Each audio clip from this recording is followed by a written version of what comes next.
It's the first time I saw the photos of the Killerbody Jeep Gladiator. I said, I gotta have that thing. It is the coolest body I've seen. I gotta have it for the channel. It's got such a detailed exterior. You could remove the top, open all the doors. You can have an engine bay. You can have a really deep interior with like 4 passengers in there. That would be so cool. But it's been problem after problem that we've solved, and now there's a third problem that I might just give up on this whole project.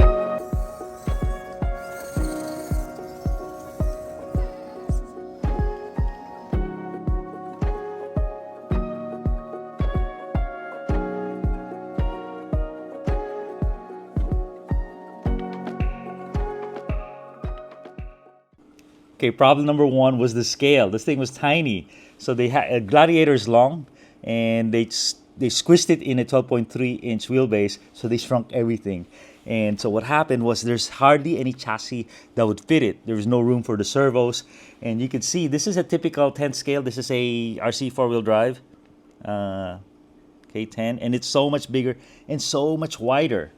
So it's just hard to find anything that would fit. Even my Boom Racing chassis doesn't fit. Any of the Traxxas doesn't fit. And so what I found was a SCX10 III chassis with portal access that I had on the shelf that fitted. So problem number 1 was solved. And the key was we put cantilever shocks on the rear just so it can have the super deep bed that it has. Okay? So problem number 1 solved. The second problem I encountered was, even though it ran, it was just too high and too wide. Because of the portals, I had to fully slam the suspensions. There was no travel left, and it was still too wide. So what I did was I bought RC 4-wheel drive axles, the Yota II axles, front and rear. They're made for Leafs, I think, but we got it to fit on this Coil suspension, and got these cool RC 4-wheel drive wheels. And now it is working pretty darn good. Check this out, guys. So I converted the 10 III, these axles to the coil of the 10 III, and it's working good. It got some good steering radius. It's got a nice motor from Holmes. It's a snub nose revolver with their new ESC, and notice there's no noise because John Holmes fixed it. All right, and here's it's got so much power. This thing is so smooth. Let me show you some running video. This thing is running so nice now. I'm so impressed.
All right, what do you think of that running video? Nice, huh?